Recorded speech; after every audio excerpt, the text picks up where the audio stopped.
to babysit kids for these next 2 weeks while Bill McNeil gets to preach the gospel. I mean, preachers love to preach. We want to tell people about Christ. But let me tell you something. I was sorely mistaken on what I was getting myself into. I thought it was babysitting. It was not babysitting. There's a program that's called Truth for Youth. And it's basically a crusade, an evangelistic program for children. And you're preaching the same messages, but you're preaching it on a level that they get. And so we had that program. We had all the materials given to us. And so I was, I was the speaker for the children's program. Now the question was that I had, will God be there? Will God be there? Yes. I'm going to ask you to be the judge of that based on what I'm about to share with you, okay? You're jumping ahead. Help me out here. Let me tell you about some of the things that happened there. I want to tell you about a man by the name of Tom. Tom drives an oil delivery truck for a living. Now, if you were to see this guy, he's your average, quote, Joe Six-Pack, just a regular average guy.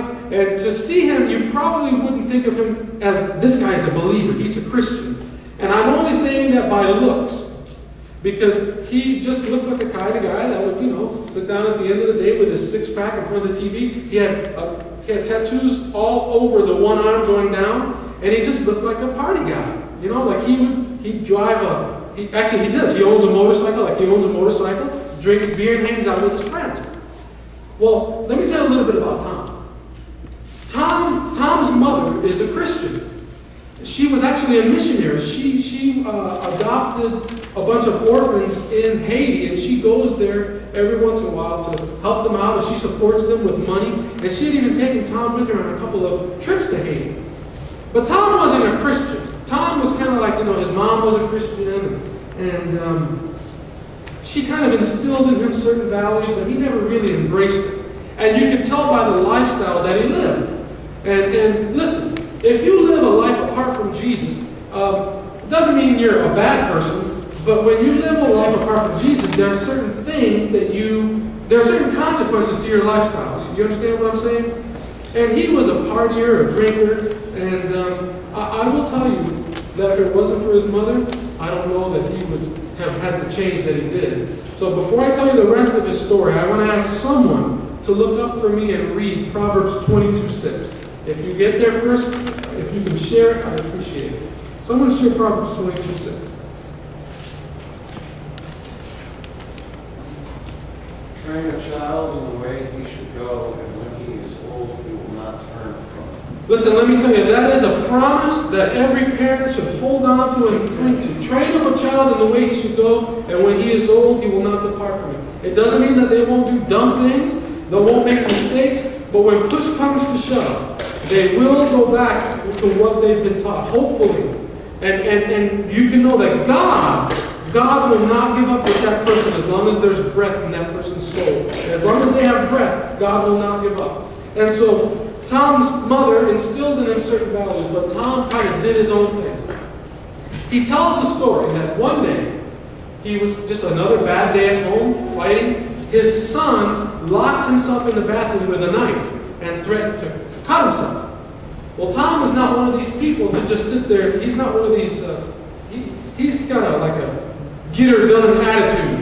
And he says, you are not going to do that. Are you crazy? I will kill you myself before I let you kill yourself with a knife. That was his attitude. And he's banging on the door to this bathroom. You open this door. You let me in. I'm going to kill you myself.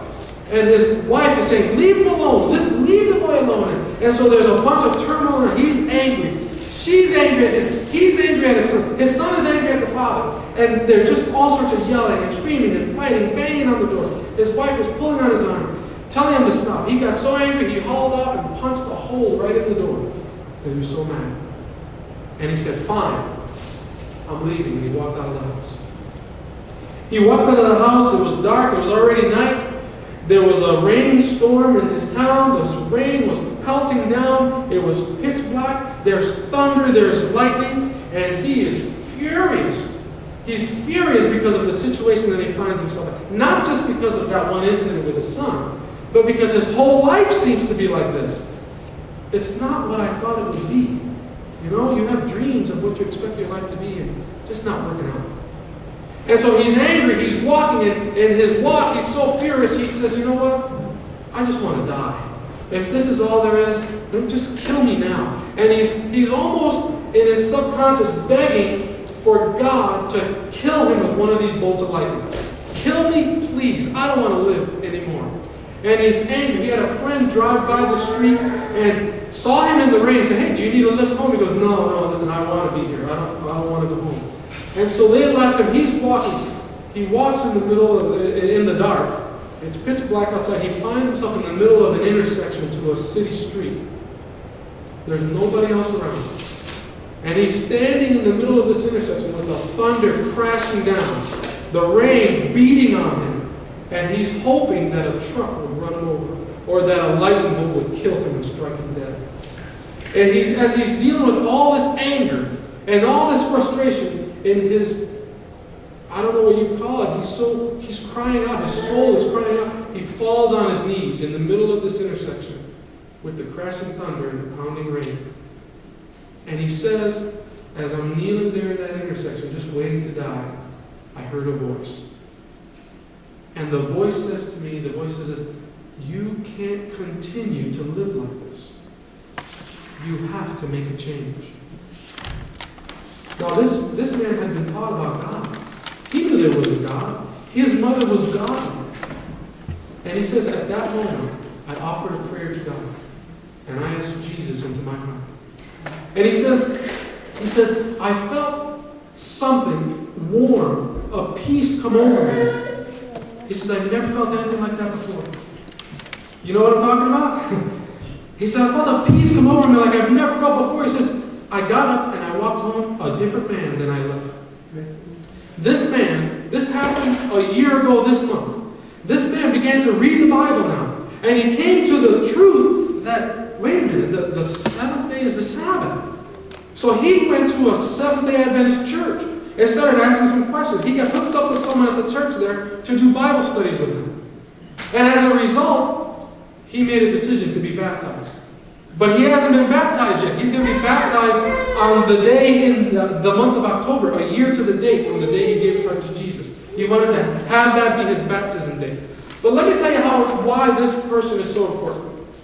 When we had our meetings, the location that we were at was in Troy, New York. I don't know if you're familiar with that side of the state. It's north of Albany. We had our church there, Troy, New York, we were going to do meetings in. And so the plan was to hand out flyers and to do a mass mailing and have the members themselves invite people. The mailings went to the wrong place. The mailings went to the wrong place.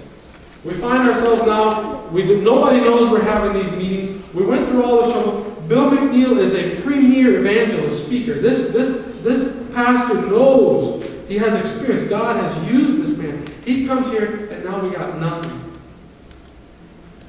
And so, Tom is in the picture. You see, Tom had been going to this church. When Tom became converted, he went to all the people that he used to party with. And he said, I got to tell you what's happened to me.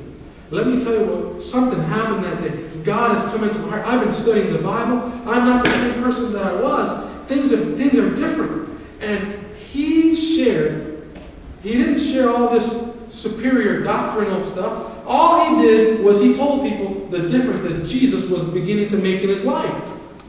And he invited people to these meetings. The people that came were the ones that came from his contacts. People that saw a change in Tom's life and said, you know what? There is something different about Tom. I want to know more about what that is. Let me tell you about some of the people that Tom brought. Okay? First one that comes through the door, her name is Sharon. She comes in, adult, she's a young woman. She comes in with a shirt, low cut. And she was a healthy female. And she had on her chest a tattoo of the Catholic Sacred Heart. You know what I'm talking about? This is Catholic Sacred Heart. It had a Catholic Sacred Heart with a black cross on it and beams of light shooting out. And she had that tattooed a big one, tattooed right on her chest. Now these people don't know anything about God, don't know anything about church. She wanted to show that she was a Christian. So she does this. Oh, hello, Tom, it's Sherry, this is Pastor Crespo. Pastor Crespo, this is Sherry. So I went to shake her hand, and she goes, how you doing? Can you picture that?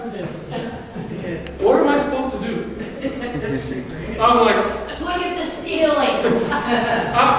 no, but it was an interesting tattoo too, and I'm trying to check out that tattoo without checking out what this tattoo. And I'm like,